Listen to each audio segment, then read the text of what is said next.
Jeeva history பார்வையாளர்களுக்கு வணக்கம். இன்றைய நேர்காணலில் வரலாற்று பேராசிரியர் திறனாய்வாளர் சிராஜுதீன் அவர்கள். தொடர்ச்சியா நம்ம தமிழ்நாட்டை ஆண்ட ஆட்சியாளர்களை பற்றி பார்த்து கொண்டிருக்கிறோம். நம்ம பல்லவர்களை பார்த்தோம், களப்பிரர்கள் ஆட்சியை பார்த்தோம், பார்ப்பனர்கள் இந்த ஊடுருவிய அந்த காலகட்டம் இதெல்லாம் பார்த்தோம்.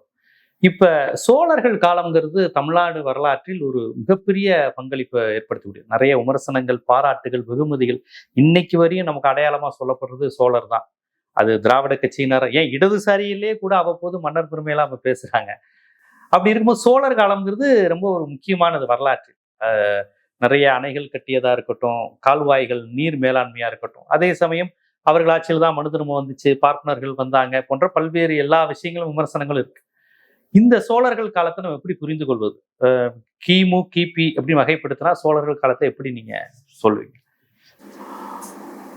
பொதுவாக சோழர்கள் அப்படின்னு எடுத்துக்கிட்டாலே பல்வேறு காலகட்டங்களை சேர்ந்த சோழர்கள் இருக்காங்க.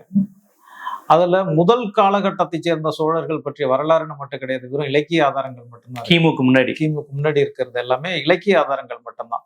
அப்படி இலக்கிய ஆதாரங்கள் கிடைக்கிற அந்த சோழர்களை பற்றிய செய்திகள் புராணங்கள்ல இருக்கு. இலக்கியம், அதாவது வட இந்தியாவில் புராணங்கள்னு சொன்னா தென்னிந்தியாவை பொறுத்தளவு, தமிழ்நாட்டை பொறுத்தளவுக்கு இலக்கியங்கள். அங்க புராணங்கள் மாதிரி இங்க இலக்கியங்கள். இலக்கியங்கள்ல சொல்லப்பட்ட வரலாறுகளை முழுமையான வரலாறா எடுத்துக்க முடியாட்டி போனாலும் அது மட்டும்தான் நமக்கு இருக்கிற ஆதாரம். உதாரணத்துக்கு சொன்னோம்னா, புல்லூரு புன்கண் தீர்த்த வெண்வேல் சினம் கெழுத்தாணி செம்பியன் மருக அப்படின்ட்டு ஒரு புறநானூறு பாட்டு. இது ஒரு சோழனை பற்றி சொல்லுது. இப்ப அதுல என்ன சொல்றாங்கன்னு சொன்னா, புல்லூரு புன்கண் அப்படின்னு சொன்னா ஒரு புறா வேட்டுவனால அடிக்கப்படுது. அந்த புறா அங்கேருந்து சோழனுடைய மடியில விழுவுது. அதுக்கு அடைக்கலம் கொடுக்குறான். இதுதான் அதனுடையது. இதே சிலப்பதிகாரத்திலையும் வருது. இது புத்தருடைய கதை. இது ஆக்சுவலா புத்தர்ல இருந்து வருது. தேவதத்தன் சித்தார்த்தரா இருக்கும்போது ஒரு புறா வருது. அது தேவதத்தன் அவங்களுடைய மாமி பையன், அவங்க குடும்பத்தை சேர்ந்தவன். அவன் தான் அடிக்கிறான். இவர் இல்ல, அது நான் அடைக்கலம் கொடுத்துட்டேன், இனிமே நான் கொடுக்க முடியாது அப்படிங்கிறாரு. இல்ல சத்திரியர்களுக்கு நாங்க வேட்டையாடின பொருள் அவங்களுக்கு தான் சொந்தம் அப்படின்னு கேட்கறாங்க. இப்படி ஒரு சர்ச்சை வருது. இது அந்த புத்தருடைய வரலாறுல பாக்குறோம். அதே இது இங்க வருது. புல்லுரு புன்கண் தீர்த்தோன் வெண்வேல் சினம் கெழுத்தானை. இது யாரு இது அப்படின்னு பார்க்கும்போது, இவங்க சோழர் குலத்தை சேர்ந்தவங்க. இவங்க சிபி சக்கரவர்த்தி அப்படின்னு இவங்க சொல்றாங்க. சிபி சக்கரவர்த்தின்னு ஒரு சோழர் இருந்தார் அப்படின்னு சொல்லிட்டு அது ஒரு வரலாறு சொல்றாங்க. இது முற்காலத்துல இருந்தது. இப்ப சிபி சக்கரவர்த்தி இருந்தாரா இல்லையாங்கிறது யாருக்கும் தெரியாது. அதே மாதிரி பாத்தீங்கன்னா இன்னொரு சிபி சக்கரவர்த்திங்கிற பேரே தமிழ் இல்லையா? இல்ல அதான். ஆனா இவங்க சொல்லிக்கிட்டு இருக்காங்க ஒரு தொடர்ச்சியான ஒரு வரலாறு சொல்லும் போது, இப்படி ஒரு வம்சம் இருந்துச்சு, சிபி சக்கரவர்த்தின்னு ஒருத்தர் இருந்தாரு, மனுநீதி சோழன் ஒருத்தவங்க இருந்தாங்க அப்படின்னு. மனுநீதி சோழன், அதாவது திருவாரூர்ல. அந்த சோழன் எந்த காலகட்டம்? மனுநீதி சோழன். இதெல்லாம் காலகட்டமே இதுதான் சொல்லப்படுவது. அதான் இலக்கிய ஆதாரங்கள் மட்டும் தான் சொல்றேன். சரி, இலக்கிய ஆதாரங்கள் இருக்கு. அதுல பாத்தீங்கன்னா ஒரு வரிசை சொல்றாங்க. சிபி சக்கரவர்த்தி இருந்தாரு, அப்புறம் முசுகுந்தன் இருந்தாரு, காந்தன் இருந்தாரு, தூங்கையில் இருந்த கொடியல் செம்பன், மனுநீதி சோழன், இவங்க எல்லாம் சொல்றாங்க. இதெல்லாம் என்ன ஆதாரம்னா இலக்கியங்கள் ஆதாரங்கள் தான். இப்ப இதுலயே பாத்தீங்கன்னா இன்னொரு இது இருக்கும். ஆவின் கடைமணி உகனிய நெஞ்சிடத்தான் தன் அரும்பெறர் புதன்மனை ஆடியல் மடித்தோன் பெரும். நம்ம 5ஆம் கிளாஸ்ல இருந்து பாடப்புத்தகத்துல படிச்சுட்டு வரோமே. பெரும்பெயர் மணி ஆட்டிச்சு அந்த கண்ணுக்குட்டி. ஆமா, இது சிலப்பதிகாரம். இத யாருன்னா மனுநீதி சோழனோட தொடர்பு படுத்தி இந்த கதையை சொல்றாங்க. இந்த சிலப்பதிகாரத்துல இந்த இதை மனுநீதி சோழனுடைய இது மனுநீதி சோழன் திருவாரூர்ல இருந்தாரு, ஒரு ஆட்சி பண்ணார் அப்படின்னு சொல்றாங்க. அது எந்த காலம்னு யாருக்கும் தெரியாது. இது வரலாறு எழுதப்படலை. இலக்கிய ஆதாரங்கள் தான், இந்த வரிகள் தான் இப்போ சிலப்பதிகாரத்துல சொல்லப்பட்டது. இப்படி எல்லாம் சொல்லிக்கிட்டே இருக்காங்க. அதே மாதிரி கரிகாலன் அப்படிங்கிறத கூட ஒரு காலம் இல்ல, 2 காலகட்டங்களை சேர்ந்த கரிகாலன் சொல்றாங்க. அது ரொம்ப அக்யூரேட்டா இது இந்த வருஷம் அப்படின்னு யாரும் சொல்லிட முடியாது. இருந்தாலும் சொல்றது பாத்தீங்கன்னா, முதல் கரிகாலன் அப்படிங்கிறவன் கிமு 1120 இருந்து 90 வரையிலுமான காலகட்டம் முதல் கரிகாலன். 2ஆம் கரிகாலன் அப்படிங்கிறது தான் இளஞ்சேட் சென்னியனுடைய மகன். கிமு முதல் நூற்றாண்டு. அவன் தான் திருமாவளவன், கரிகால் பெருவளத்தான்னு சொல்றது. அவருடைய அரண்மனையில கால் எரிஞ்சிருச்சுன்னு சொல்லுவாங்க. அதுதான் அவர்தான். சின்ன வயசுலயே பெரிய ஒரு மாதிரி வேடம் போட்டு தமிழ் அறிஞர்கள் அதையும் ஒத்துக்கல. ஏன்னா கால் எரிஞ்சதுனாலதான் கரிகாலன்னா 2 கரிகாலனுக்கும் கால் எரிஞ்சிருக்கான்னு கேக்குறாங்க. இதுக்கு முன்னாடி இருந்த கரிகாலன். ஆமா, அவனுக்கும் கரிகாலன் தானே பேரு.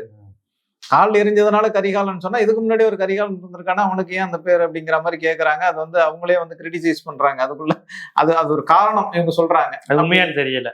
அதே போல இவரு சின்ன வயசுலயே அம்மா அப்பா இழந்ததுனால பெரியவங்க மாதிரி அது உண்மைதான். இல்ல அது உண்மை இல்லை. இதுவும் அதை பற்றி இதெல்லாம் இலக்கியங்கள்ல சொல்லப்பட்ட விஷயங்கள் தான். இது எதுவுமே வரலாற்று பதிவு. கரிகாலன் அப்படிங்கிற மன்னனை தான் திராவிட இயக்கங்கள், முற்போக்கு இயக்கங்கள் ரொம்ப கொண்டாடுவாங்க. இந்த சோழனை விட அந்த விஜயாலய சோழனுக்கு பிறகு வர ராஜராஜ சோழனை விட முற்போக்கு பேசக்கூடிய அமைப்புகள் அதிகம் கரிகாலனை கொண்டாடுவாங்க. கரிகாலன் பேர் வைப்பாங்க. இந்த கரிகாலன்கிறத ஓரளவு அவங்க நெருக்கமா பார்ப்பாங்க. ராஜராஜனை விட கரிகாலனை கொஞ்சம் நெருக்கமா பார்ப்பாங்க. கரிகாலனை வந்து அவங்க நெருக்கமா பாக்குறாங்க. பட் கரிகாலனுடைய காலத்திலேயே வந்து பார்ப்பன செல்வாக்கு தமிழ்நாட்டுக்குள்ள வந்துடுச்சு. ரெண்டு விஷயம் புரிஞ்சுக்கணும். ஆரியர்கள்னு சொன்னாலும் பார்ப்பனர்கள்னாலும் ஒண்ணுதான். ஏன்னா இங்க வந்து பார்ப்பனர்கள் மட்டும்தான் வந்தாங்க. ஆரியர்கள்ல வேற எந்த வருணமும் ஏற்கனவே பேசியிருப்பாங்க வரல. அதனால இவங்க வந்தாங்க. இது இவங்களுடைய தொடர்ச்சி வந்து முதல் இது வந்து கரிகால சோழன் காலத்திலே வந்துருச்சு அப்படிங்கிறது வந்து நிறைய இலக்கிய ஆதாரங்களே இருக்கு. இலக்கியங்கள் வந்து நிறைய எருவை நுகர்ச்சி யூப நெடுந்தூன் அப்படிங்கிறதுலாம் புறநானூர்ல சொல்லப்படுறதுலாம் இந்த கரிகாலனுடைய காலம். இந்த யூப நெடுந்தூன் அப்படிங்கிறது அப்ப வந்து யாகங்கள்லாம் நடந்துச்சு. ஆனா யாகம் நடந்தாலும் இவங்க வந்து ஆதிக்கம் செலுத்துற அளவுக்கு விடல. அவங்களுக்கு வந்து தானம் கொடுத்ததோட ஒதுங்கிட்டாங்க. கரிகாலனுடைய காலத்துல தானம் கொடுத்தாங்க. அதுக்கு நம்ம ஏற்கனவே பேசின விஷயம் தான் அது. இவங்க தானம் வந்து பிராமணர்கள் வந்து இவங்கள்ட்ட மட்டும்தான் வாங்கி ஆகணுங்கிற ஒரு நெருக்கடி இருந்ததுனாலதான் இவங்களை வந்து அவங்க சத்திரியர்களா மாத்தினாங்க. சத்திரியர்கள்ட்ட தான் தானம் வாங்கணும்னு சொல்லிட்டு மனுஸ்மிருதி சொல்லுது. இப்ப அதை வந்து மாத்தக்கூடாது அப்படிங்கிறதுக்காக இவங்க என்ன பண்ணாங்க, இவங்களை சத்திரியராக்கி அவங்கள்ட்ட இருந்து நிலத்தை வாங்கிட்டாங்க. இதுக்காக தான் சத்திரியர் ஆக்கினாங்க. அதை தான் இன்னமும் சொல்லிட்டு இருக்காங்க, நாங்களாம் சத்திரியர்கள். அவங்க வந்து அந்த ஆதாரங்களை தான் அவங்க சொல்லிட்டு இருக்காங்க. இது 10ஆம் நூற்றாண்டு அந்த காலகட்டத்துக்கு பிறகு. அதுக்கப்புறம் வந்து இதை வந்து புத்தரோட வந்து இவங்களை வந்து நிறைய லிங்க் பண்ணிக்கிறாங்க. இப்ப பெருந்தொகை அப்படிங்கிற இலக்கணத்துல புத்தர் விளங்கிய கொடியை போல சிபி தன்னிடம் இருந்த இந்திரனுக்கு தன் எலும்பு ஒன்றை வழங்கினான் அப்படின்னு சொல்லிட்டு அது புத்தர் மாதிரின்னே சொல்றாங்க. ஆக்சுவலா அந்த கதை வந்து புத்தருடைய கதையில் நடந்தது. ஆனா இவங்க என்ன சொல்றாங்க, அது மாதிரி இவரும் செஞ்சாருங்கிறாங்க. அவர் மாதிரி செஞ்சாரா அல்லது இது மாதிரி மிகைப்படுத்தி சொன்னாங்களா அப்படிங்கிறது தெரியல. நிறைய விஷயங்கள் வந்து மிகைப்படுத்தப்பட்டது அப்படிங்கிற மாதிரி சொல்றாங்க. இன்னொரு விஷயம் என்னன்னு கேட்டீங்கன்னா, சோழர்கள் காலத்துக்கு முன்னாடியே வந்து இங்க வந்துட்டாங்க பிராமணர்கள். பிராமணர்கள் எப்ப வர்றாங்க, ஏன் வர்றாங்கிறதுக்கான ஒரு காரணம் இருக்கு. இது வந்து கால்டுவெல் சொல்றாரு. ராமாயணம் எழுதப்பட்ட காலத்துக்கு பிறகு ராமாயணத்துல வந்து தென்னிந்தியாவை பத்தி அதுல சொல்லப்பட்ட வர்ணனைகள்லாம் வருது. அப்ப ராமாயண காலத்துல வந்து இங்க வந்து குறிப்பா வந்து புருணை, காவிரி, புருணைங்கிறது வந்து தாமிரபரணி, காவிரி, இதெல்லாம் செழிப்பான ஆறுகள் வந்து தென்னிந்தியாவில் ஓடிட்டு இருக்குங்கிற விஷயங்கள் வந்து இதன் மூலம் வந்து தெரிந்து கொண்ட பிராமணர்கள் அதனாலதான் இங்க வர்றாங்க அப்படிங்கறத கால்டுவெல் பதிவு பண்றாரு. அப்ப இவங்க வர்றதுக்கான காரணம் அது. ஏன் அங்க இருந்தவங்க அவங்களுக்கு வந்து ஆரியவர்த்தம் எல்லாம் உருவாயிடுச்சு, அங்க வந்து அவங்க நிலையிருந்தாங்க, அவங்களுக்கு வந்து செல்வாக்கு இருக்கும்போது தென்னிந்தியாவுக்கு ஏன் வந்தாங்கிறதுக்கான காரணத்தை இவர் சொல்லிட்டு வந்தாரு. அதுக்கப்புறம் வந்து கிபி 2ஆம் நூற்றாண்டு, கிமு 1 நூற்றாண்டு இந்த காலகட்டங்களே கொஞ்சம் கொஞ்சமா வந்துட்டாங்க. இவங்க வந்து செல்வாக்கு அதிகரிக்கப்பட்ட ஒரு காலகட்டம் அப்படின்னு சொன்னா நம்ம வந்து ஏற்கனவே சொன்ன மாதிரி பல்லவர்கள் காலத்துல அவங்க வந்துச்சு. அதுக்கப்புறம் பல்லவர்கள் காலத்துல வந்ததுக்கு பிறகு சோழர்கள் காலத்துல அது அப்படியே கண்டினியூ ஆகுது. சோழர்கள் காலத்திலயும் வந்து ஆரம்ப காலம் வந்து கரிகாலன் காலத்திலேயே அவங்க வந்துட்டாங்க. அதுக்கான ஆதாரங்கள் நம்ம சொல்லிட்டோம். ஆதாரங்கள் தான் இந்த யூபத்த நெடுந்தூன் அப்படிங்கிற இதெல்லாம், அந்த நிலைமிசை வாழ்வ அமரல் தீர திருக்கதிர் கனலி வெம்மை அப்படின்ட்டு அந்த புறநானூற்று பாடல், இந்த மாதிரி நிறைய மணிமேகலை, மகனை முறை செய்த மன்னவன் அப்படின்னு சொல்லிட்டு எல்லாம் சொல்றதெல்லாம் சோழர்களை தான். இதெல்லாம் இந்த புராண காலம் தொட்டு இந்த புராணங்கள்லயே வர்ற மாதிரி அந்த புராணத்துக்கு ஈக்குவலா இங்க வந்து இலக்கியங்களை உருவாக்கி வச்சிருக்காங்க. அங்க புராணங்கள்ல சொல்லுவாங்க, இங்க இலக்கியங்கள்ல சொல்றாங்க. இதுதான். ஆனா இது வந்து வரலாறு கிடையாது. ஆக்சுவலா வரலாறு எங்க இருந்து ஆரம்பிக்குதுன்னு பாத்தீங்கன்னா, விஜயாலய சோழன்ல இருந்து தான் பிற்கால சோழர்களுடைய வரலாறு ஆரம்பிக்குது. ஆனா விஜயாலய சோழனுக்கு முன்னாடியே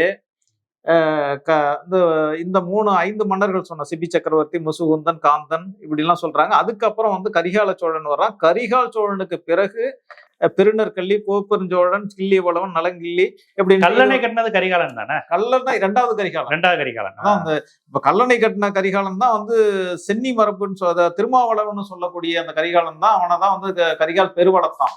பெருவளத்தான் அப்படிங்கிறது வந்து அந்த வளம் செய்ய வைத்ததுனால அது வந்து சோழ அணை கட்டி நீர் மேலாண்மை, சோழ நாட்டை வளநாடுன்னு சொல்லுவாங்க. சோழ வளநாடு சோறுடைத்துங்குவாங்க. அதாவது மடையால், சோற்றால் மடை அடைக்கும் சோழ நாடுன்னு சொல்லுவாங்க.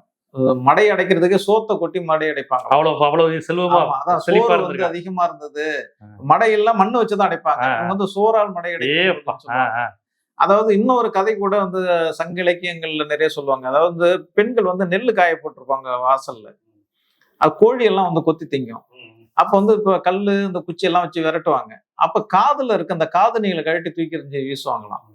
அந்த அளவுக்கு செல்வம் இருந்தது அப்படிங்கிற மாதிரி சொல்லுவாங்க.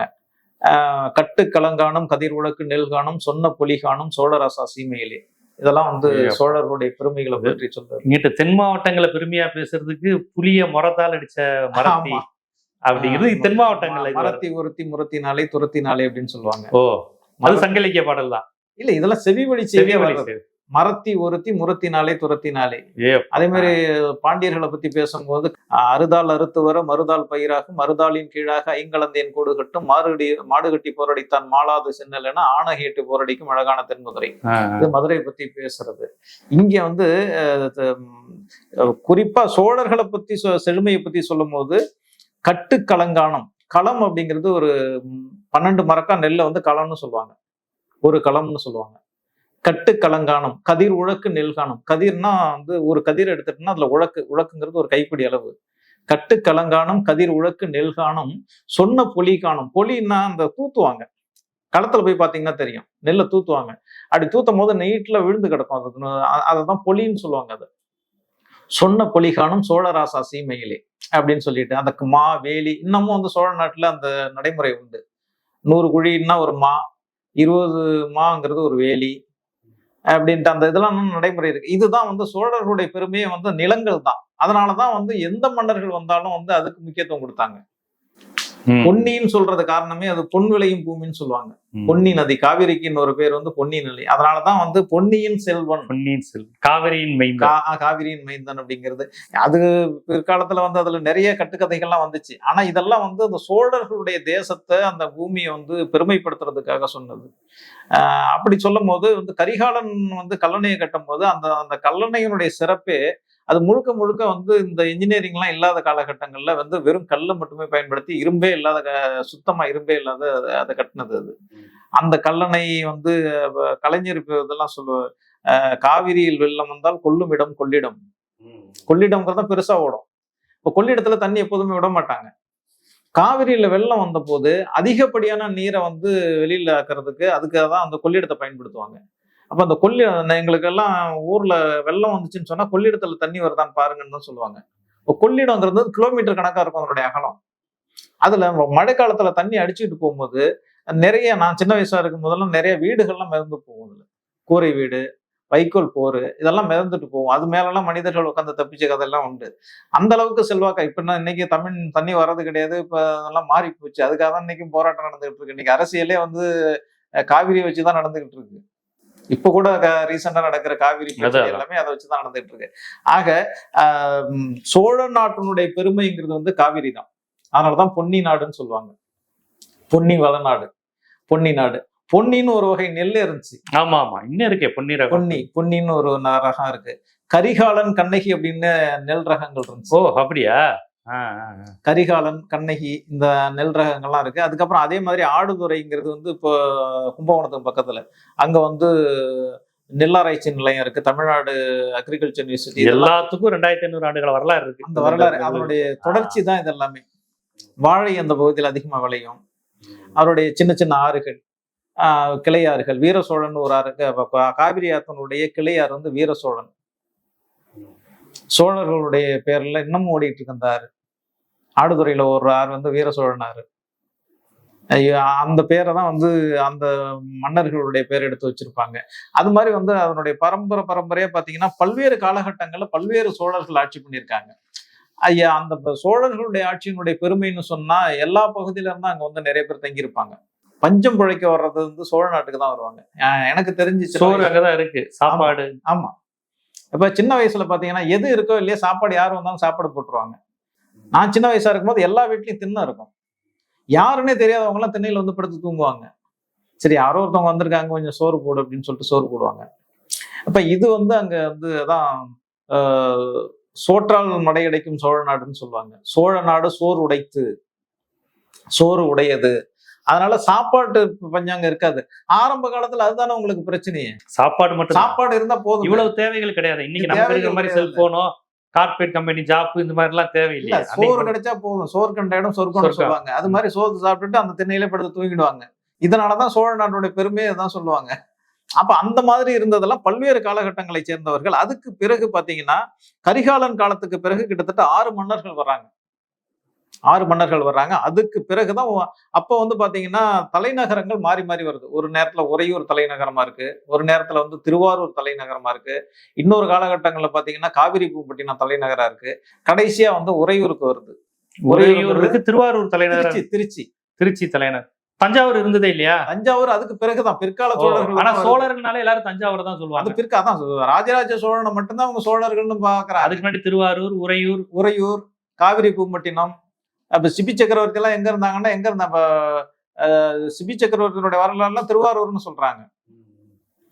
அதே மாதிரி பாத்தீங்கன்னா உறையூர்ல வந்து இசைவெங்கில் இதுதான் வரலாற்று காலம் இங்க இருந்து தான் ஆரம்பிக்குது. கிபி 300 இருந்து 550 வரையிலுமான காலகட்டங்கள்ல கிட்டத்தட்ட 10 மன்னர்கள் ஆட்சி பண்றாங்க உறையூர்ல. அதாவது தஞ்சாவூருக்கும் முன்னாடி. இதுல இருந்துதான் பிற்கால சோழர்களுடைய வரலாறு வந்து ஆரம்பிக்குது. 3ஆம் கரிகாலனுடைய காலம் வருது. அதுக்கப்புறம் பாத்தீங்கன்னா 550 இருந்து 848 வரைக்கும் வேற ஒரு காலகட்டம் வருது. இதுல வந்து ஒரு 10 மன்னர்கள் ஆட்சி பண்றாங்க. இதுவும் உறையூர் தலைநகரம். இந்த உறையூர், பழையாறை ரெண்டும் மாறி மாறி தலைநகரா இருக்கு. பழையாறைங்கிறது இப்ப கும்பகோணத்துக்கும் பக்கத்துல இருக்கிற சிறு கிராமம். அங்கதான் ராஜராஜ சோழன் சின்ன வயசுல பிறந்து வளர்ந்ததெல்லாம். அப்படியா? பழையாறு ராஜராஜ சோழன் பழையாறை அவங்க ஊரு, சொந்த ஊரே அதுதான், பழையாறை சொல்லுவாங்க. இதுல வரும் உங்களுக்கு இந்த பொன்னியின் செல்வன் படிக்கும் போது அது வரும். என்னப்பா தஞ்சாவூர் உங்களுக்கு தலைநகர் பழையாறைங்கிற இன்னும் கிராமம் தான். அது கிராமம் தான். இப்ப அந்த சோழன் மாளிகைன்னு ஒரு ஊர் இருக்கு. அது வந்து கிராமங்கள் சின்ன சின்ன கிராமங்களா பிரிஞ்சு போச்சு. பழையாறைங்கிறது ஒரு பெரிய அரண்மனை மாதிரி இருந்த ஊரு, இப்ப மாறி போச்சு. இப்ப வந்து இந்த காலகட்டங்கள்ல வந்து உறையூர், பழையாறை ரெண்டும் மாறி மாறி தலைநகரா இருந்துச்சு. கடைசியா பழையாறை தலைநகராவே இருந்ததா? அப்ப அவங்க சிற்றரசா இருந்தாங்க. இந்த அளவுக்கு பெரிய செல்வம். கரிகாலன் காலம். அதெல்லாம் கரிகாலனுக்கு பிந்தைய காலம். கரிகாலன் கிபி 7-8 கிட்ட பல்லவர் காலம் போய். ஆமா, அதாவது 300 இருந்து கிபி 300 இருந்து 550 வரைக்கும் ஒரு காலகட்டம். அந்த உறையூர், இங்க மதுரையில கலப்பிரர்கள் ஆட்சி செஞ்ச காலகட்டம். அந்த காலகட்டங்கள்ல அப்ப மன்னர்கள் இருக்கிறாங்க. ஆனா செல்வாக்கு பெற்ற பெரிய மன்னர்கள் கிடையாது. ஆனா வரிசை இருக்கு. இசைவெல்லுங்குள்ளே இந்த இதுல இருந்து 3ஆம் கரிகாலன் வரைக்கும். 3ஆம் கரிகாலனும் வர்றாரு இதுலயே. 3ஆம் கரிகாலனுடைய ஆண்டு வந்து கிட்டத்தட்ட 530 இருந்து 550 வரைக்கும். இப்ப கரிகாலன்கிற பேர்லயே 3 பேர் வர்றாங்க. நம்ம ஏற்கனவே 2 கரிகாலன் சொன்னா, இது 3வது கரிகாலன். ஆதித்த கரிகாலனை சேர்த்தா 4 கரிகாலன் வர்றாங்க. ஆதித்த கரிகாலன் ரொம்ப லேட்டு. ஆனா ராஜராஜ சோழன் காலகட்டம் 11ஆம் 10ஆம் நூற்றாண்டு, ராஜேந்திர சோழனுக்கு முன்னாடி. ஆனா 6வது நூற்றாண்டுல ஒரு கரிகாலன் வர்றாரு. கிமுல 2 கரிகாலன் வந்துட்டாங்க. ஓகே. அப்ப இந்த கரிகாலன்கிற பேர் ஏன்னா இப்ப வரலாற்றுல இந்த பேர் திரும்ப திரும்ப வரும்போது இந்த கரிகாலனா அந்த கரிகாலன் தெரியாமலே. ஒரே குடும்பம் தானே இவங்கலாம்? ஒரே குடும்பம் தான். ஆதித்த கரிகாலனுடைய தாத்தா தான் கரிகாலன். ஆமா, ஒரே பேரை அப்படியே கடத்திக்கிட்டே வர்றாங்க. ஏப்பா, அதாவது 1000 வருஷமா கடத்திருக்காங்க. ஆமா, பெரிய விஷயம். ஆமா. இல்ல இப்ப ராஜராஜன் அப்படிங்கிற பேரே வந்து இப்ப வரலாற்றுல 3ஆம் ராஜன் அப்படிங்கிற 3 இது வருது இல்ல. ராஜேந்திரனும் அதே மாதிரி 3 பேர்கள் வரும். 2வது 3வது அப்படின்ட்டு வரிசையா வரும். இப்ப அதுல நந்திவர்மன் அப்படிங்கிறவனுடைய காலத்துல இருந்து ஸ்ரீகாந்த ஸ்ரீ மனோகர சோழன் அப்படிங்கிற காலம் வரைக்கும் கிட்டத்தட்ட வந்து 550 இருந்து 848 வரையிலும் வந்து உறையூர் தான் அவங்களுடைய தலைநகரா இருந்துச்சு. உறையூருங்கிறது இன்னைக்கு திருச்சியில இருக்கிறது. உறையூர். இதுக்கு அப்புறம் தான் வந்து சோழர்களுடைய வரலாறு. ஏன்னா இதுக்கு முன்னாடி இருந்தவங்களை பத்தி வரலாறு யாரும் சொல்றதும் கிடையாது, கேட்கறதும் கிடையாது. இது இல்லாம சோழர்கள் கிடையாது. ஒரு வம்சம்ங்கிறது அங்கிருந்து தான் ஆரம்பிச்சு வருது. உறையூருக்கு அடுத்தது வந்து விஜயாலயன் சோழன் வர்றாரு. விஜயாலய சோழனுடைய காலகட்டத்துக்கு பிறகுதான் வந்து சோழர்கள் வம்சமே வந்து பேரரசா மாறுது. அது வரைக்கும் அவங்க சிற்றரசா இருக்காங்க. சின்ன சின்ன சோழர்கள் இருந்தாங்க. அவங்கள பத்தி இலக்கியங்கள் இருக்கு, சில வரலாற்று ஆவணங்கள் சிலது இருக்கு. அதுல குறிப்பா வந்து கரிகால சோழனை மட்டும் எல்லாருக்கும் தெரியும். ஏன்னா கல்லணை கட்டினது. கரிகால சோழனை பாடினதுக்காக வேண்டிய வந்து பட்டினப்பாளையங்கிற ஒரு இலக்கியமே இருக்கு. முழுக்க கரிகால சோழனை பாடினது. கடியலூர் உருத்திரங்கண்ணரார் அப்படிங்கிற ஒருத்தரால் எழுதப்பட்ட அந்த பட்டினப்பாளையக்கு 16,100,000 பொன் பரிசு. இவனை எவ்வளோன்னு பாருங்க. 16,100,000 பொன் வந்து பரிசு கொடுத்தாங்க. அதுவே ஒரு பெரிய தகவல். அதுக்கப்புறம் அந்த பட்டினப்பாளையக்குள்ள போனா அதுல என்னென்ன தகவல், அவங்க எப்படி ஆட்சி பண்ணாங்க, இதெல்லாம் இருந்ததுனாலதான் கரிகாலன், அந்த 2ஆம் கரிகாலன் எல்லாருக்கும் தெரிஞ்சது. மற்றவங்களுக்கு இதெல்லாம் இல்லை.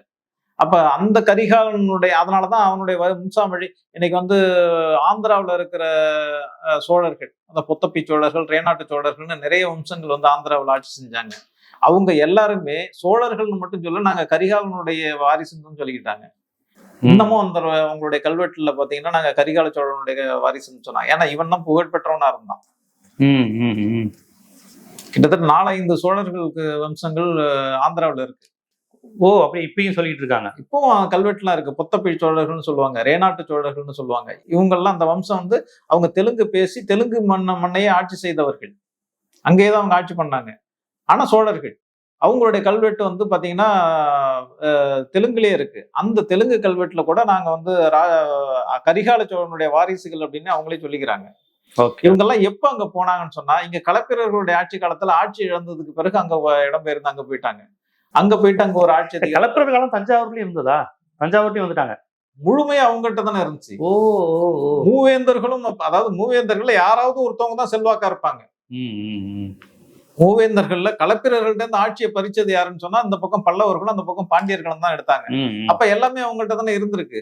இப்ப சோழர்கள்ட்ட ஒண்ணுமே கிடையாது. சோழர்கள் வந்து ஒரு சிற்றரசு, ஒரு சின்ன பகுதியில தான். அப்ப அவங்க ஆந்திரா போக வேண்டிய நிர்பந்தம். ஆமா, அதுல இருந்து ஒரு எல்லாருமே போகல. அந்த கிளையை சார்ந்த ஒரு சில கூட்டத்தார் அங்க போயிட்டு, கரிகாலன் கிளை, அந்த அந்த வம்சத்தை சேர்ந்தவர்கள் அங்க போயிருந்தாங்க. அவங்கதான் புத்தப்பி சோழர்கள், ரேனாட்டு சோழர்கள் அப்படின்னு சொல்லிட்டு நிறைய சோழர்கள் இருக்காங்க. அவங்கள பாத்தீங்கன்னா ஆந்திராவை பொறுத்தளவுக்கு நெல்லூர் சோழர்கள்னு ஒரு இது, வேலநாட்டி சோழர்கள்னு ஒரு இது, நன்னூறு சோழர்கள் அப்படின்னு, ரேனாட்டு சோழர்கள் இப்படி வரிசை. அங்க தமிழ் தானே இருந்துருக்கு. அப்ப தெலுங்கு உருவாயிருச்சு. போகும்போதே தமிழோட தான் போனாங்க. அங்க போயிட்டு தெலுங்குல மாத்திக்கிட்டாங்க. இவங்க தெலுங்கா மாறிட்டாங்க. அந்த பாருங்க, ரேனாட்டு சோழர்கள், புத்தப்பி சோழர்கள் இதுன்னு ஒரு குரூப் 5ஆம் நூற்றாண்டுல இருந்தாங்க. வேலட்டி சோழர்கள் அப்படிங்கிறவங்க வந்து சோழர்கள்ங்கிற பேர் மாறிடுச்சு ஒரு கட்டத்துக்கு. சோழர்கள்ங்கிறது ஒரு கட்டத்துக்கு அப்புறம் என்ன பண்ணுச்சு, சோழர்கள் மாறிடுச்சு. அதுக்கப்புறம் நெல்லூர் சோழர்கள்னு ஒரு குரூப் இருந்துச்சு. அதுக்கப்புறம் நன்னூறு சோழர்கள். இவங்க எல்லாமே சோழ வம்சத்தை சேர்ந்தவர்கள். எல்லாமே ஆந்திர பகுதியில் ஆட்சி பண்ணுவாங்க. இவங்களுடைய வம்சாவழிகள் இன்னமும் இருக்கிறாங்க. அவங்க ஆட்சி பண்ணதுக்கான ஆதாரங்கள் எல்லாம், வரலாறு இன்னமும் எல்லாமும் இருக்கு. அந்த கல்வெட்டுகள் இன்னமும் இருக்கு. இப்ப இவங்களை பத்தி வரலாறு எல்லாம் படிக்கும் போது இவங்க எல்லாருமே என்ன சொல்றாங்கன்னா, பொதுவா இவங்க எல்லாரும் சொல்ற ஒரே விஷயம், நாங்கெல்லாம் வந்து கரிகால சோழனுடைய வாரிசுகள் அப்படின்னு சொல்றது. கரிகால சோழனா பர்டிகுலரா 2ஆம் கரிகாலன். ஏன்னா அவன் தான் செல்வாக்கு மிக்க சோழனா இருந்தான். அவனை பற்றி தான் பட்டினப்பாலை எழுதப்பட்டது. ஆக இந்த வரலாறுகள் வந்து நிறைய பேர் எழுதியிருக்காங்க. கடியலூர் ஊத்தனங்கனார் அந்த மாதிரி இது. அதுக்கப்புறம் பாத்தீங்கன்னா உங்களுக்கு வந்து இவங்களுடைய ஆட்சி காலம் வந்து சுந்தர சோழனுடைய விஜயாலய சோழன்ல இருந்து தான் பிற்கால சோழர்கள் ஆரம்பிக்குது. அந்த விஜயாலய சோழனுடைய காலத்துல பல்லவர்கள் வந்து செல்வாக்கு மிக்கவர்களா இருக்கிறாங்க. பல்லவர்களுக்கு கீழே ஒரு குறுநில மன்னர்களா தான் இவங்க இருக்கிறாங்க. அப்ப தஞ்சாவூர் வந்து முத்தரையர்களுடைய ஆட்சி அதிகாரத்துல இருக்கு. இன்னொரு வரலாற்று செய்தி சொல்லணும், அது வந்து உறுதிப்படுத்தப்படாம இருந்தாலும் கூட பெரும்பாலான வரலாற்று ஆசிரியர்கள்ல கொஞ்சம் பேர் அதை ஒத்துக்கிறாங்க. என்னன்னு சொன்னா, முத்தரையர்கள்ங்கிறவங்க வந்து களப்பிரர்களுடைய ஒரு பிரிவுன்னு சொல்றாங்க. Okay okay. அப்ப அவங்க தமிழர்கள் இல்லையா? இல்ல, முத்தரையர் சமுதாயம் தமிழ் சமூகம் தானே? தமிழ் சமூகம் தான். முத்தரையர், முத்துராஜான்னு சொல்றவங்க தானே? புதுக்கோட்டை, திருச்சி, தஞ்சாவூர்ல அதிகம் இருப்பாங்க. இல்ல, ஒரு வரலாற்று தகவல் இருக்கு. அது மாதிரி ஒரு வரலாற்று பெரும்பிடுகு முத்தரையர், முத்தரையர்ல ஒரு பேர், பெரும்பிடுகு முத்தரையர்னு ஒரு பேர். திருச்சி பஸ் ஸ்டாண்ட்ல பெரிய சிலை இருக்கும். ஆமா ஆமா ஆமா. இல்ல, அவங்க என்ன சொல்றாங்க, முத்தரையர்கள்ங்கிறவங்க வந்து களப்பிரர்கள் ஆட்சி அதிகாரத்தை இழந்ததுக்கு பிறகு சின்ன சின்ன பகுதிகளில் குறுநில மன்னர்களாக இருந்தாங்க, சமணர்களா இருந்திருக்க வாய்ப்பு அதிகம் இருந்தாங்க. அவங்கள ஒரு குறிப்பு தான் வந்து தஞ்சாவூரை ஆட்சி பண்ணாங்க. அவங்கதான் முத்தரையர்கள் அப்படின்னு சொல்லிட்டு ஒரு வரலாற்று குறிப்பு இருக்கு. அதை எல்லாரும் ஒத்துக்கல, ஆனா அது மாதிரி ஒரு செய்தி ஒண்ணு இருக்கு. அப்ப தஞ்சாவூர் வந்து முத்தரையர்களுடைய தலைநகரம். இப்ப பல்லவர்களுக்கும் ரெண்டும் தான் பேரரசு. இப்ப இந்த பக்கம் பல்லவர்கள், அந்த பக்கம் பாண்டியர்கள். இந்த 2 பேரரசுக்கு இடையில வந்து ஒரு பெரிய சண்டை நடக்குது. இந்த சண்டையில முத்தரையர்கள் ஒரு பக்கமும் சோழர்கள் ஒரு பக்கமும் நிக்கிறாங்க. முத்தரையர்கள் வந்து பாண்டியர்களுக்கு சப்போர்ட்டா இருக்காங்க. சோழர்கள் வந்து பல்லவர்களுக்கு தான் நிக்கிறாங்க. இதுதான் திருப்புறம்பயம் போர். திருப்புறம்பயம் போருங்கிறது பாண்டியருக்கும் சோழருக்கும். சோழர்கள் அதுல வந்து துணையா தான் போறாங்க. இவங்க நேரடியா யாருக்கு? பாண்டியர்களுக்கும் பல்லவர்களுக்கும் தான் சண்டை. சோழர்கள் யாரு பக்கம் நிக்கிறாங்க? பல்லவர்களுக்கு. பல்லவர்கள் பக்கம். பல்லவர்களுக்கு அந்த சண்டை நடக்குது. இதுதான் அந்த இதுல வந்து அபராஜிதவர்மன் அவன் தான் போர் தொடுக்கிறவன். பல்லவ இளவரசன் அபராஜிதவர்மன். இந்த பக்கம் பாண்டியர்கள் நிக்கிறாங்க. இந்த சண்டையில முதலாம் ஆதித்தன் கலந்துக்கிறான். யாருங்க? விஜயாலய சோழனுடைய மகன். அவன் வந்து மன்னன் கிடையாது, இளவரசன். இவனுடைய தலைமையில தான் அந்த போர் நடக்குது. சோழர்கள் இவனுடைய தலைமையில் கலந்துக்கிறாங்க. அப்போ வந்து அபராஜிதவர்மன் வந்து ஜெயிச்சிடறான். ஜெயிச்சதுக்கு பிறகு அந்த வெற்றியினுடைய நினைவா வந்து தஞ்சாவூர் உனக்கு பரிசா கொடுக்குறான்.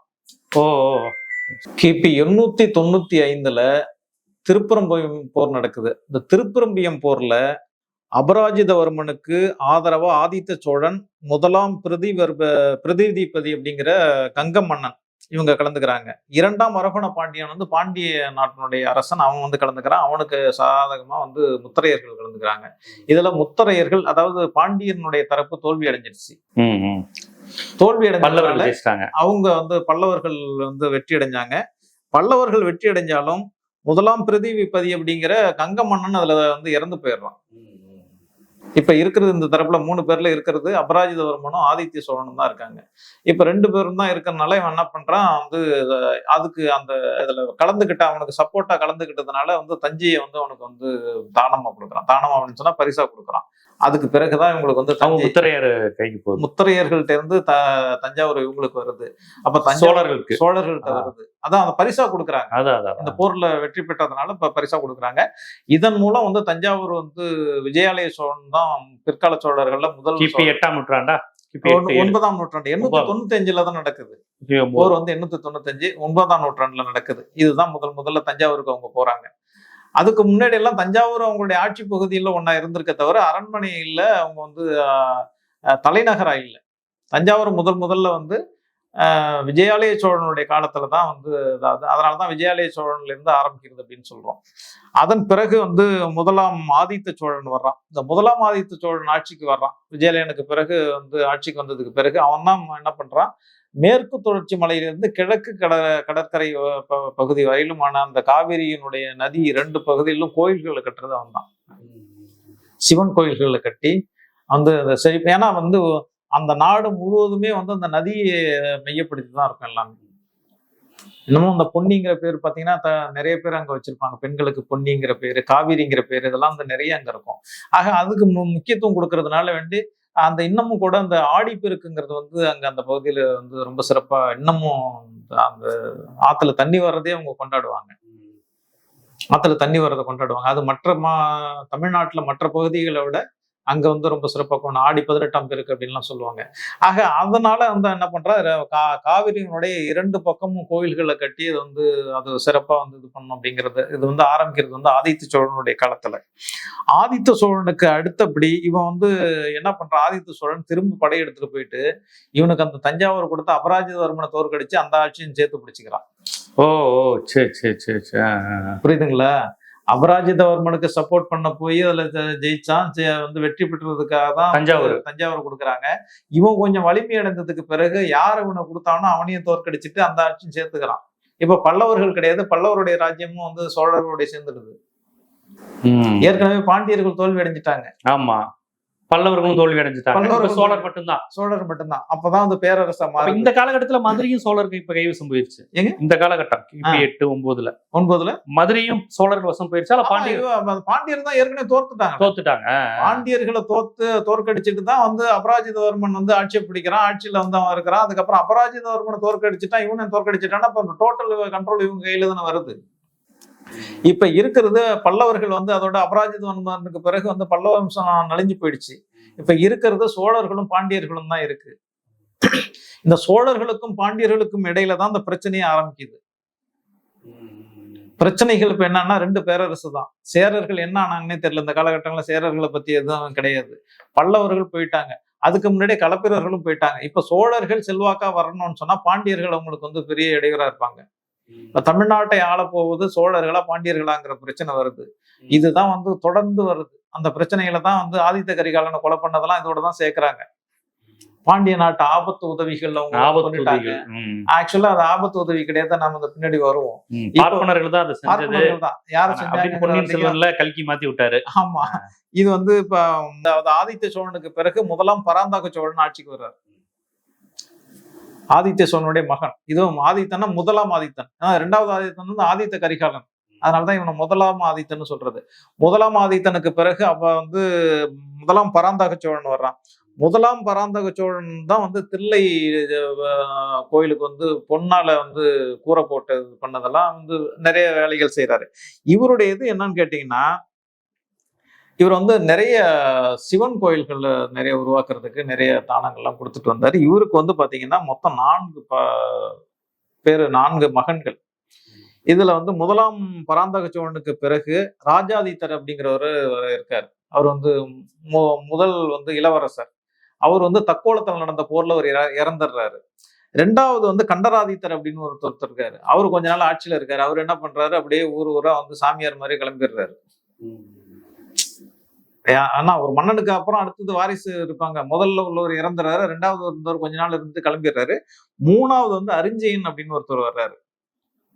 மூணாவது அரிஞ்சயன் வர்றாரு. அவரு கொஞ்ச நாள் ஆட்சி செய்யறாரு. அந்த ஆட்சிக்கு பிறகு அரிஞ்சயன் ஆட்சிக்கு வந்ததுக்கு பிறகு அரிஞ்சயனுக்கு வந்து வாரிசு இருக்கு. சோழர்களுடைய பிரச்சனையே இங்கதான் ஆரம்பிக்குது. ஏன்னா அதை திரும்ப திரும்ப சொல்றது காரணம், அரிஞ்சயனுக்கு பிறகு அவருடைய மகன் வரணும். அரிஞ்சயனுடைய மகன் தான் வந்து சுந்தர சோழன். ஆனா கண்டராதித்தனுக்கு ஒரு மகன் இருக்கான், மதுராந்தகன். கண்டராதித்தன் ஏற்கனவே வந்து கிளம்பி போயிட்டாரு, சன்னியாசம் மாதிரி போயிட்டாரு. அவர் என்ன நினைக்கிறாரு, நம்ம பிள்ளையும் நம்மள மாதிரியே வந்து பக்திமானா இருக்கணும்னு ஆசைப்படுறாரு. அவருடைய மனைவியும் அதான் சொல்றாங்க. இத கல்கியும் எழுதியிருக்காரு. ஆனா அவரும் வந்து அவருடைய மகன் வந்து எப்படின்னா, அவரும் வந்து போர்லாம் செஞ்சது கிடையாது. மதுராந்தக சோழனுடைய காலத்துல எந்த போரும் நடக்கவே இல்லை. 15 வருஷம் கிட்டத்தட்ட தமிழ்நாட்டுல அவங்களுடைய ஆட்சி நடந்திருக்கு. எந்த போருமே இல்லை. இப்ப ஏற்கனவே பேரரசு ஆயிடுச்சு. பெருசா எதிரிகள் யாரும் கிடையாது. சண்டை போற வாய்ப்பும் கிடையாது. ஏன்னா இவரு சண்டையும் போட தெரியாது அவருக்கு. இதனாலதான் என்ன பண்றாங்க, அரிஞ்சயனுக்கு வந்து கண்டராதித்தருக்கு பிறகு அரிஞ்சயனுக்கு ஆட்சியை கொடுக்குறாங்க. அதாவது மகனுக்கு கொடுக்கறது பதிலா தம்பிக்கு கொடுக்குறாங்க. ஒன்னும் சின்ன வயசு, ரெண்டாவது அவனுக்கு ஆட்சி அதிகாரம் தெரியாது, சண்டை போட்ட பழக்கம். சுந்தர சோழன் கொடுக்குறாங்க. இல்ல கண்டராதித்தனுக்கு பிறகு அரிஞ்சயனுக்கு கொடுக்குறாங்க. அரிஞ்சயன் வந்து அதுக்கு பிறகு சுந்தர சோழனுக்கு வந்தது. அப்பவும் சின்ன பையனா தான் இருக்கிறான். ரொம்ப காலத்து, அதாவது கடைசி காலத்துல பிறந்த பையன் என் மகனுக்கு வருது. இததான் என்ன சொல்றேன்னா, உண்மையிலேயே வந்து அரசாட்சிக்கு வர வேண்டியது நீ தானே, உன்னை வந்து ஏமாத்திட்டாங்க அப்படிங்கறதுதான் ஒரு பிரச்சனையை வந்து உருவாக்குறாங்க. அதை உருவாக்கிதான் வந்து சுந்தர சோழனுடைய மகனை கொலை பண்றது. சுந்தர சோழனுக்கு பிறகாவது உனக்கு ஆட்சி கிடைக்குதா, நீ இப்பதான் வளர்ந்துட்டல, புரியுதுங்களா? ஏற்கனவே நீ தான் வரணும், இவனுக்கு சித்தப்பா ஏற்கனவே நீ தான் வரணும், உன்னை ஏமாத்திட்டாங்க. இப்ப வந்து திரும்ப வந்து அவருக்கு பிறகாவது நீ வருவியான்னு பார்த்தா இப்பவும் வந்து ஆதித்த கரிகாலனை கொண்டு வந்துடுறாங்க. அவனுக்கு பட்டம் சூட்டிட்டாங்க. அதாவது மன்னர் உயிரோட இருக்கும் போதே இளவரசு பட்டம் சூட்டிடுவாங்க. ஒரு மன்னர் உயிரோட இருந்தாருன்னா அடுத்த பட்டத்துக்கு யார் வர்றதுங்கிறத அவர் இறந்ததுக்கு பிறகு குழப்பம் வந்துடக்கூடாது அப்படிங்கிறதுக்காக அவர் என்ன பண்ணுவாங்க, உயிரோடு இருக்கும் போதே வந்து இளவரசு பட்டம் கட்டிடுவாங்க. அப்படி வந்து ஆதித்த கரிகாலனுக்கு இளவரசு பட்டம் கட்டிடுறாங்க. அப்பதான் வந்து பிரச்சனை வருது. இப்ப இதை யாரு பண்றான்னா வந்து மதுராந்தக சோழர் அதெல்லாம் பண்ணல அப்படின்னு ஒரு சாரார் சொல்லிட்டு இருக்காங்க. இல்ல, மதுராந்தக சோழருக்கும் அதுல வந்து இது இருக்கு, தொடர்பு இருக்குன்னு சொல்றாங்க. ஆனா அவருக்கு தொடர்பு இருக்கோ இல்லையோ அது இல்ல பிரச்சனை. ஆனா இதுக்கெல்லாம் காரணம் அவரை வச்சுதான் நடக்குது. மதுராந்தக சோழனை ஆட்சிக்கு கொண்டு வரணும் அப்படிங்கிறதுக்காக தான் நடக்குது. சரி, மதுராந்தக சோழன் ஆட்சிக்கு வரணும்னு சொல்லிட்டு ஏன் இந்த வேலையை இவங்க எடுத்தாங்கன்னு சொன்னா, மதுராந்தக சோழன் எப்போதும் கோவிலே இருப்பாரு. ஏன்னா அவருக்கு வந்து பக்தி மட்டும்தான், போர்க்களங்கள்ல அவருக்கு போனது கிடையாது. ஆக அப்படி இருக்கும் போது அங்க கோவில்கள்ல யார் இருந்தாங்களோ அவங்க தான் அவர் தயார் பண்ணி கொண்டு வர்றாங்க வெளியில. இது நடக்கிறது எல்லாம் எங்க நடக்குது, பக்திங்கிற பேரல்ல கோயில்கள்ல வந்து. ஏன்னா வந்து மதுராந்தக சோழனுடைய தாய் வந்து அவங்க வளர்க்கணும்னு ஆசைப்படுறது வந்து பக்திமான வளர்க்கணும்னு ஆசைப்படுறாங்க. உன்னுடைய தந்தை வந்து பெரிய பக்திமானா இருந்தாரு, நீயும் அப்படியே இருன்னு தான் சொல்லி அவங்கள. ஏன்னா இதை வந்து கல்கி எழுதியிருக்காரு. கல்கியே சொல்லிருக்க, உன்னை பக்திமான வளர்க்கறதா ஆசைப்பட்டாங்கன்னு சொல்லிட்டு. ஆனா நீ இவன மாதிரி ஆளை நம்ம கைக்குள்ள வச்சுக்கிட்டோம்னா, ஒரு டம்மி போஸ்ட வச்சுக்கிட்டோம்னா நம்ம அதிகாரம் நம்ம கைக்கு வந்துடும் அப்படிங்கிறது ராஜகுருக்களுக்கு, அரசு அதிகாரிகளாக இருந்தவங்க அதுதான் அந்த மர்டரை பண்றாங்க. அப்போ வந்து ராஜராஜ சோழன் சின்ன பையன். அதுதான் வந்து முக்கியமா சொல்ல வேண்டியது. ராஜராஜ சோழன் அப்ப ரொம்ப சின்ன பையன். இவங்க சொல்ற மாதிரிலாம் ராஜராஜ சோழனுக்கு பெரிய வயசெல்லாம் கிடையாது, ரொம்ப சின்ன பையன். அது வந்து சின்ன பையங்கிறத அவங்களே வந்து சொல்றாங்க. அதுக்கான ஆதாரமும் நம்மகிட்ட இருக்கு. இப்ப இந்த கொலைகளுக்கு பிறகு கிட்டத்தட்ட வந்து ஒரு 30 வருஷம் வரலாறை வந்து மறைச்சிட்டாங்க. அரிஞ்சய சோழன்ல இருந்து ராஜராஜ சோழன் வந்து ஆட்சிக்கு வர வரையிலுக்கும் அந்த இடைப்பட்ட காலத்துல என்ன நடந்தது அப்படிங்கிற அந்த வரலாறை வந்து மறைச்சிட்டாங்க. அது அங்கதான் இருக்கு. சோழர்களுடைய உண்மையான வரலாறே அதுலதான் இருக்கு. ஆதித்த கரிகாலன் வந்து 969 கொலை பண்றாங்க. ஆதித்த கரிகாலன் வந்து இவன் வந்து அவங்க இறக்கும் போது ரொம்ப சின்ன வயசு. சுந்தர சோழனுடைய மகன் வந்து 3 பிள்ளைகள் சுந்தர சோழனுக்கு. சுந்தர சோழனுக்கு 3 பிள்ளைகள். முதல் பிள்ளை வந்து ஆதித்த கரிகாலன், இரண்டாவது 2ஆம் குந்தவை. குந்தவையே வந்து 2 குந்தவை இருக்காங்க.